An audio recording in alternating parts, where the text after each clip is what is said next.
नमस्कार दोस्तों, car compares में आपका स्वागत है। मैं हूं आपका दोस्त विशाल और आज हम आपके लिए लेके आए हैं नए सफारी का हिंदी रिव्यू। तो चलिए देखते हैं।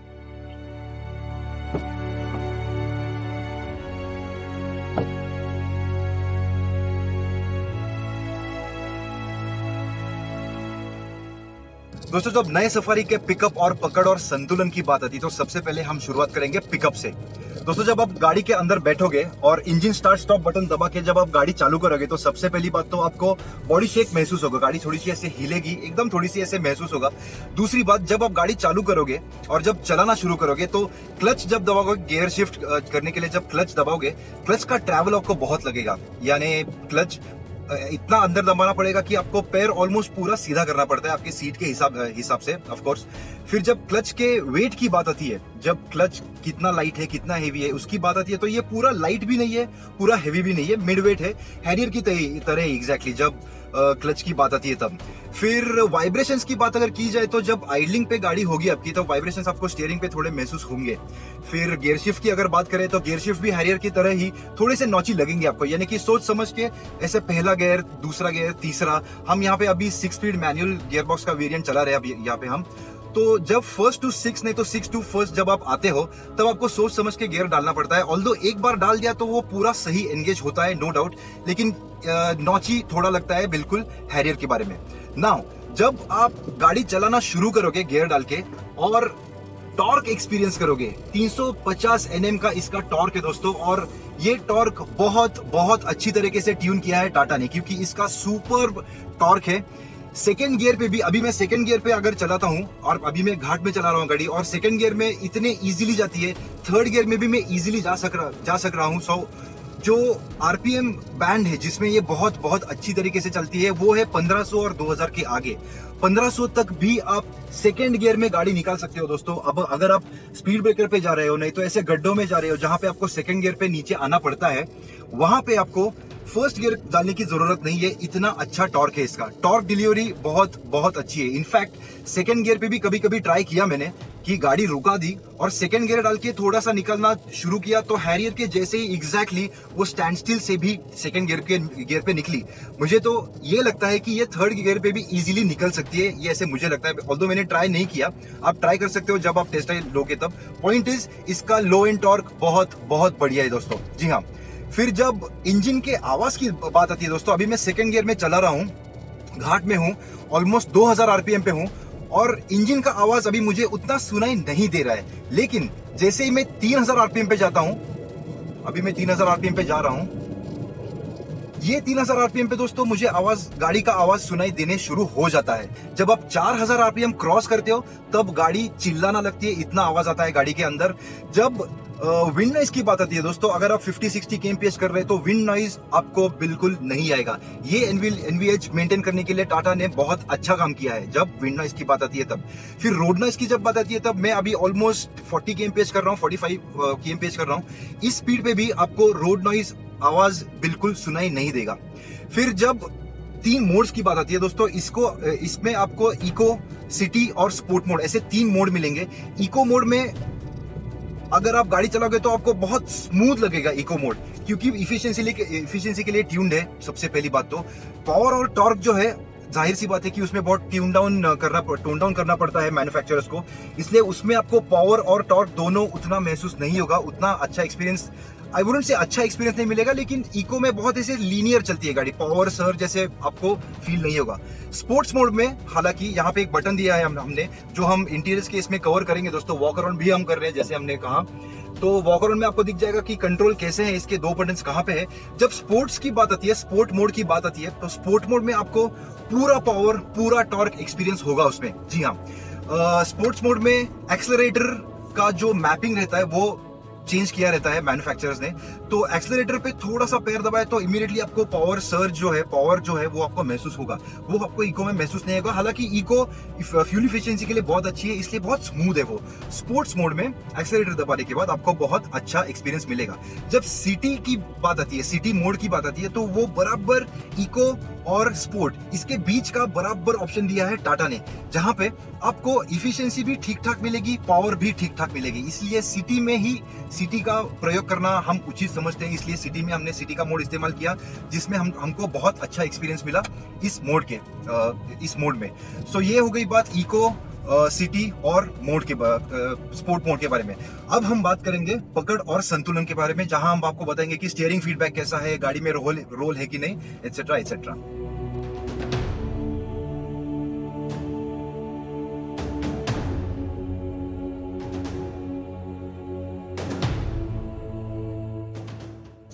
दोस्तों, जब पकड़ और संतुलन की बात आती है नए सफारी के बारे में, तो सबसे पहले बात करते हैं सस्पेंशन के बारे में।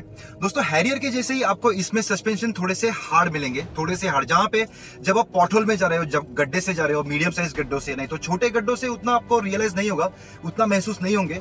लेकिन जब मीडियम साइज के गड्ढों की बात आती है, नहीं तो जब स्पीड ब्रेकर्स की बात आती है, तब उनके जो किनारे रहते हैं वो आपको महसूस होंगे, उतने से ही सस्पेंशन इसके हार्ड है। जी हाँ।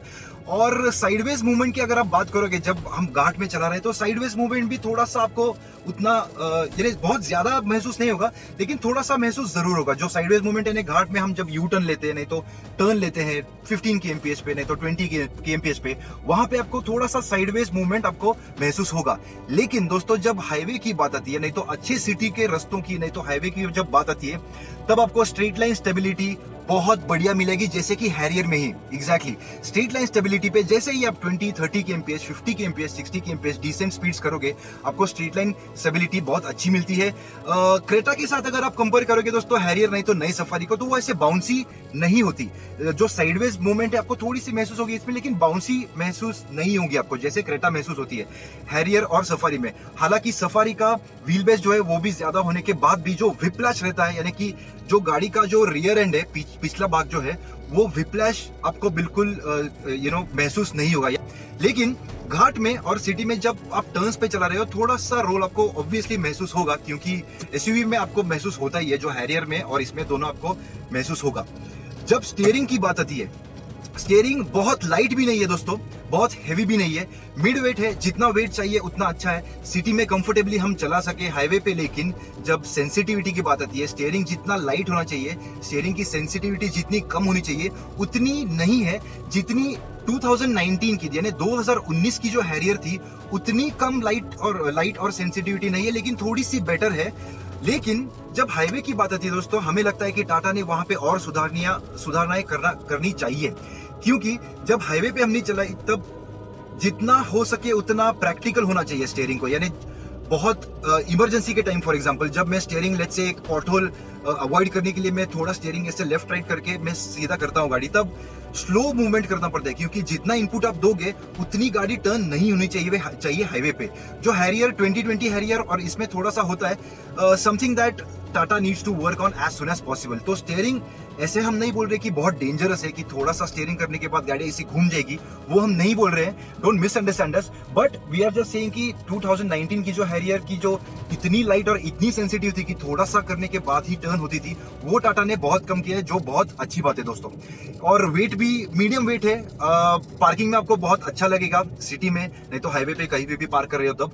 सिटी में जब आप दो गाड़ियों के बीच से गाड़ी निकाल रहे हो, नहीं तो ट्रक को ओवरटेक करने के लिए आप राइट से गाड़ी निकाल के आप फिर से लेफ्ट में आ रहे हो, तो ये मैन्यूवरिंग करने के लिए आपको बहुत इजी पड़ेगा। वेट बहुत अच्छा है इस गाड़ी में, works in the city very well. और हाईवे पे जैसे हमने बात किया, वो 100 kmph के अबाव जैसे आप जाते हो दोस्तों, वहां पे आपको रियलाइज होगा, वहां पे आपको महसूस होगा कि थोड़ा सा लाइटनेस और सेंसिटिविटी जो है तो थोड़ा सा कम चाहिए था, यानी प्रैक्टिकलिटी, यानी मैं इतना अगर टर्न कर रहा हूं तो उतना ही गाड़ी टर्न हो रही है, ये थोड़ा सा चाहिए था, ये आपको महसूस होगा। लेकिन ड्राइवेबिलिटी बेहतर क्यों है? क्योंकि इसकी जो चैसी की ग्रिप है, टायर्स के जो ग्रिप है, वो बहुत अच्छे हैं इस कार में दोस्तों।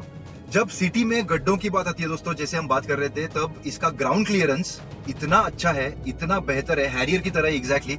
आपको बड़े बड़े स्पीड ब्रेकर्स जो आजकल अभी 4-5 साल हो गए, ये स्पीड ब्रेकर्स जो रहते हैं, राउंड वाले स्पीड ब्रेकर्स और स्क्वायर वाले स्पीड ब्रेकर्स, जहां पे कभी कभी ना गाड़ी नीचे से घस जाती है, हैरियर जैसे नहीं घसती, ये बिल्कुल नहीं घसती है।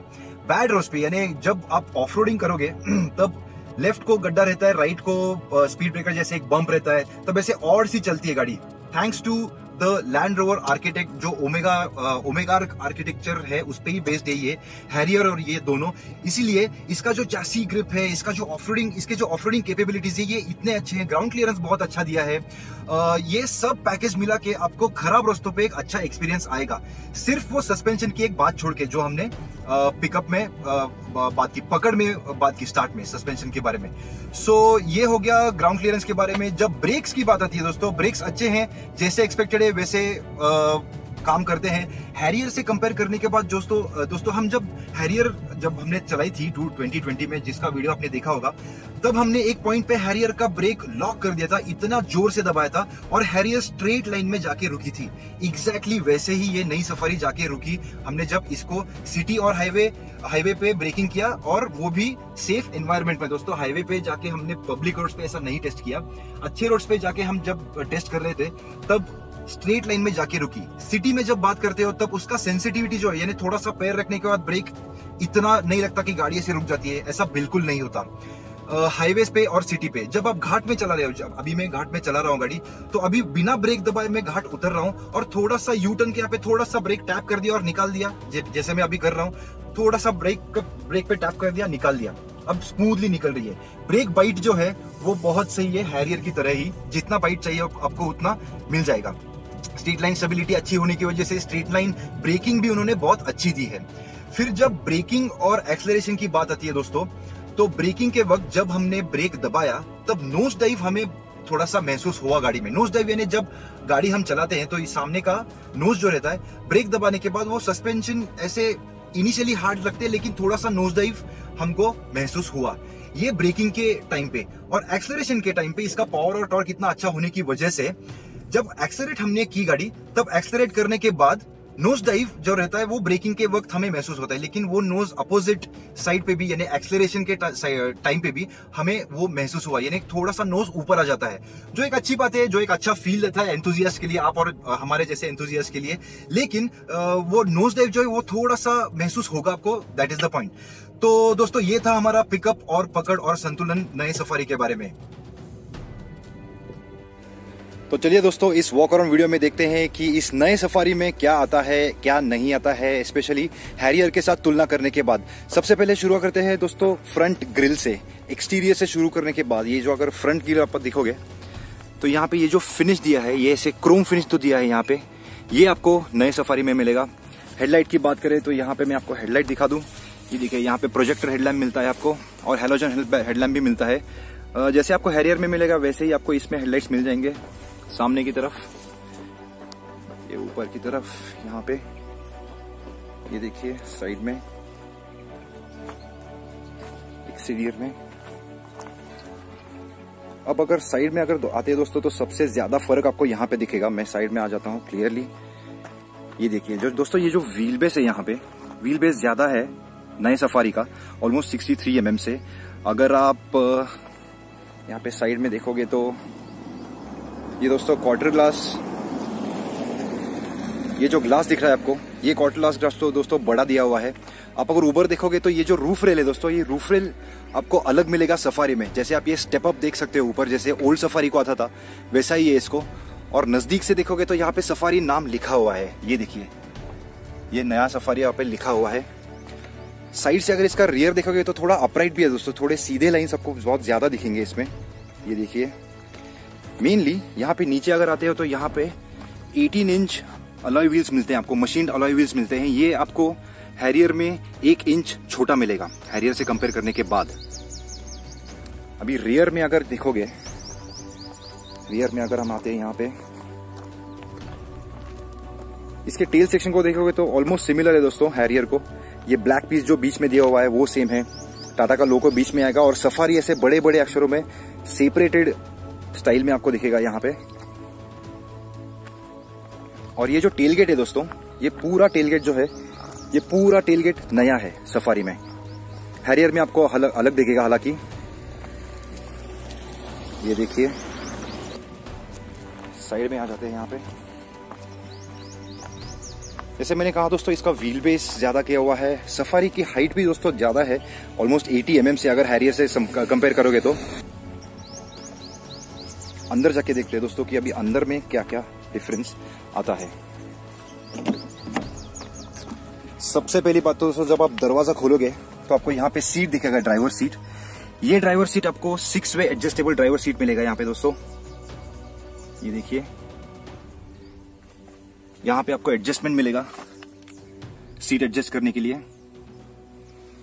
फिर ऊपर की तरफ आते हैं तो बेज ब्लैक कलर के इंटीरियर्स मिलते हैं आपको दोस्तों।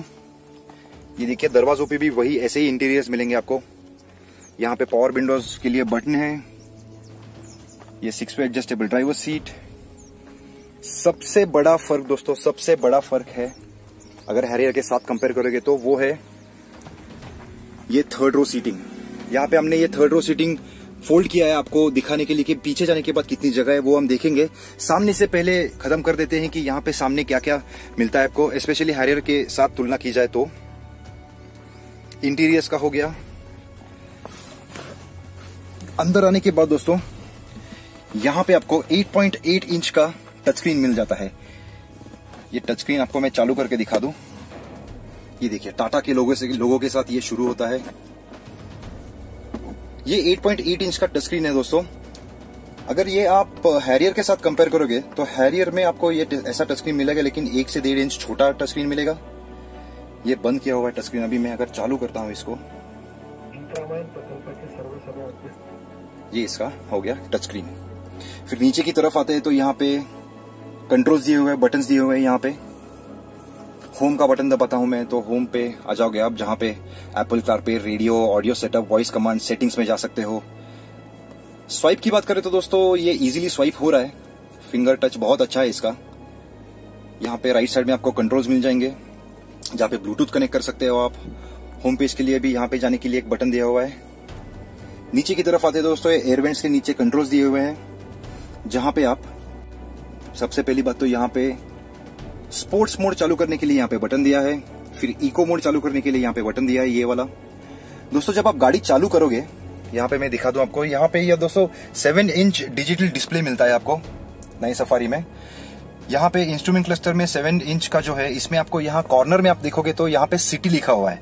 तो गाड़ी जब आप चालू करोगे, ये इंजन स्टार्ट स्टॉप बटन दबा के जब आप गाड़ी चालू करोगे तो डिफॉल्ट मोड वो सिटी में चला जाता है। आपको अगर बदलना है तो लेफ्ट साइड को यहाँ पे ये स्पोर्ट्स मोड और इको मोड के बटन दिए हुए हैं। ये ऐसे दबा के ड्राइव मोड एक्टिवेटेड, ऐसा एक आपको कमांड आएगा एक फीमेल वॉइस में, जहां पे आपको बताया जाएगा कि कौन सा मोड एक्टिवेट हुआ है। फिर ये दबाने के बाद फिर से सिटी मोड में चला जाता है। वो देखिए यहाँ पे स्पोर्ट्स मोड लिखा हुआ है। मैं फिर से ये बटन दबाता हूँ, सिटी ड्राइव मोड एक्टिवेटेड, ये फिर से सिटी में चला जाता है। वैसे ही इको का मोड है, ये देखिए इकोनॉमी ड्राइव मोड एक्टिवेटेड, यहाँ पे ये इको दिखा रहा है। फिर से मैं इको का बटन दबाता हूँ, सिटी ड्राइव मोड एक्टिवेटेड, ये फिर से सिटी में चला जाता है। ये हो गया टच स्क्रीन दोस्तों। यहाँ पे नीचे एज यूजुअल सब कंट्रोल्स दिए हुए हैं। यहाँ पे जैसे आप देखोगे एसी के कंट्रोल्स है, विंड स्पीड कंट्रोल करने के लिए, एसी ऑन ऑफ करने के लिए। नीचे अगर आप आओगे दोस्तों, ये एसी के यहाँ पे कंट्रोल्स के नीचे यहाँ पे आपको ट्रैक्शन कंट्रोल का बटन दिया हुआ है। और यहाँ पे मोड्स के बटन है दोस्तों। मोड्स का अगर आप बात करोगे तो इसमें लैंड रोवर जैसे ही मोड्स के बटन दिए हुए जो है नॉर्मल, रफ और वेट के लिए। ये देखिए ये नॉब आपको शाइन की वजह से प्रॉब्ली नहीं दिखेगा क्लियरली। यस यहाँ पे है ये रफ रोड के लिए दोस्तों। यहाँ पे ये वाला, ये रफ रोड के लिए, ये वेट के लिए और ये नॉर्मल, ऐसे 3 टेरेन रिस्पॉन्स सिस्टम आपके नए सफारी में मिलेगा आपको, जो लैंड रोवर में भी आता है। ये ऊपर की तरफ आ गया ये टच स्क्रीन, और ये यहाँ पे इंस्ट्रूमेंट क्लस्टर जो 7 इंच का है। फिर दोस्तों स्पीकर्स की अगर बात की जाए तो यहाँ पे आपको 9 स्पीकर्स मिलते हैं सफारी में। JBL के 9 स्पीकर्स मिलते हैं। ये हो गया। फिर सबसे अहम चीज यहाँ पे जो features, when it comes to features, यहाँ पे आपको ऊपर सनरूफ मिलता है और सनरूफ के कंट्रोल्स यहाँ पे मिलते हैं आपको। ये देखिए ये बटन यहाँ पे, ये सनरूफ के कंट्रोलर बटन है यहाँ पे। ये बटन में अगर दबाता हूं तो ये कवर बाहर आ जाता है, जिसकी वजह से ये कवर निकालने के बाद ऊपर सनरूफ आपको प्लेन कांच का सनरूफ दिख जाएगा। ये देखिए ये सनरूफ, ये जो सनरूफ है दोस्तों ये सेम साइज का है जो हैरियर में आपको मिलता है। ये कवर मैंने निकाला, ये बटन दबा के, यहाँ पे ये बटन है ये, और सनरूफ का बटन के लिए यहाँ पे ये बटन है। ये अगर मैं दबाता हूं तो सनरूफ खुल जाता है, सिर्फ पार्शियली। ये जो गैप आपको दिख रहा है यहाँ पे, सिर्फ गैप यानी हवा के लिए। फिर पूरा अगर मैं ये बटन दबाता हूं तो पूरा खुल जाता है। ये बटन मैं फिर से दबाता हूं, सनरूफ बंद हो जाता है। फिर ये बटन दबाने के बाद ये कवर आ जाता है बाहर फिर से, और पूरे कार को ऊपर से कवर कर लेता है।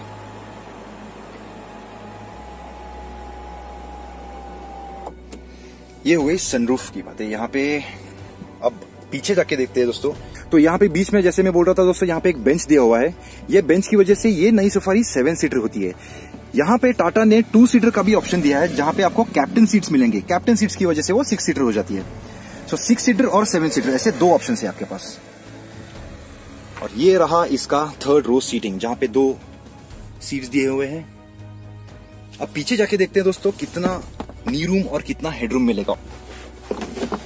पीछे बैठने के बाद दोस्तों यहाँ पे मुझे इतना नी रूम मिल रहा है, लगभग लेट्स से थोड़ा सा, मैं 5'7" हाइट है मेरा, 5'7" मेरा हाइट है, 5 फुट 7 इंच।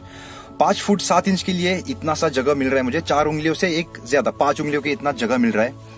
हेडरूम की अगर आप बात करोगे तो हेडरूम में भी उतना ही जगह है मुझे, जितना जगह यहाँ पे है उतना ही है। यहाँ पे आपको दिखा दूं मैं, ये देखिए हेडरूम के लिए काफी जगह है यहाँ पे। ऊपर अगर आप देखोगे तो कंफर्टेबली बैठ सकता हूं मैं, नहीं ऐसे नहीं है, लेकिन अगर लॉन्ग जर्नी करोगे तो यहाँ पे 2 लोग आराम से बैठ सकते हैं। पीछे नी रूम और हेडरूम भी काफी मिल जाता है। लेकिन अगर ऊंचे लोग हैं दोस्तों, अगर 6 फुट से ज्यादा लोग होंगे तो वहां पे उनको थोड़ा सा अनकंफर्टेबल फील हो सकता है। ये टेस्ट करके हम आपको अभी जो हम वीडियोस निकालेंगे सफारी के, उसमें आपको दिख जाएंगे। पीछे के अगर कंट्रोल्स की बात करें तो यहाँ पे एक बटन दिया हुआ है विंड स्पीड, जो फैन स्पीड है वो कंट्रोल करने के लिए, और एक बॉटल होल्डर है। ये हो गई पीछे के सीट्स की। अब मैं आपको दिखाता हूं सीट फोल्ड कैसे करते हैं। जैसे हमने वो 2 सीट्स फोल्ड किए हैं, ये सीट फोल्ड आपको करके दिखाता हूं। ये एक सीट जो फोल्ड करके दिखा रहा हूं दोस्तों, ऐसे ही वो वाले सीट भी वैसे ही फोल्ड होते हैं। यहाँ पे ऊपर आप देखोगे तो ऐसे एक नॉच दिया हुआ है, यहाँ पे एक नॉब दिया हुआ है सॉर्ट ऑफ। ये अगर मैं पकड़ के खींचता हूं तो स्प्रिंग एक्शन की वजह से, ये देखिए मैं जैसे छोड़ रहा हूं इसको, ये वैसे वैसे नीचे आ रहा है। तो ये ऐसे नीचे आके आता है, और ये सीट जो है दोस्तों ये ऊपर आता है। और ऊपर आने की वजह से यहां पे आपको जगह मिल जाती है कंपेयर टू वो सीट। ये सीट से अगर आप अंदर आते हो तो वो बीच में ये जो कॉर्नर है, ये सीट ऊपर नहीं आता, इसलिए आपको यहाँ पे कॉर्नर में जगह नहीं मिलेगी। लेकिन ये सीट अगर आप देखें तो यहाँ पे एक लैच दिया हुआ है, ये एक लैच है यहाँ पे, जो ये इसको एंगेज करता है और सीट पीछे आ जाता है ज्यादा कंफर्टेबली एक्सेस करने के लिए। तो ये हो गई पीछे के सीट्स, ये हो गए बीच के सीट्स। मेरे पास इसको लगा दो, ये हो गया इंटीरियर और ये एक्सटीरियर। तो दोस्तों ये था हमारा वॉक अराउंड नए सफारी का, आपके लिए स्पेशली हैरियर के साथ तुलना करने के बाद।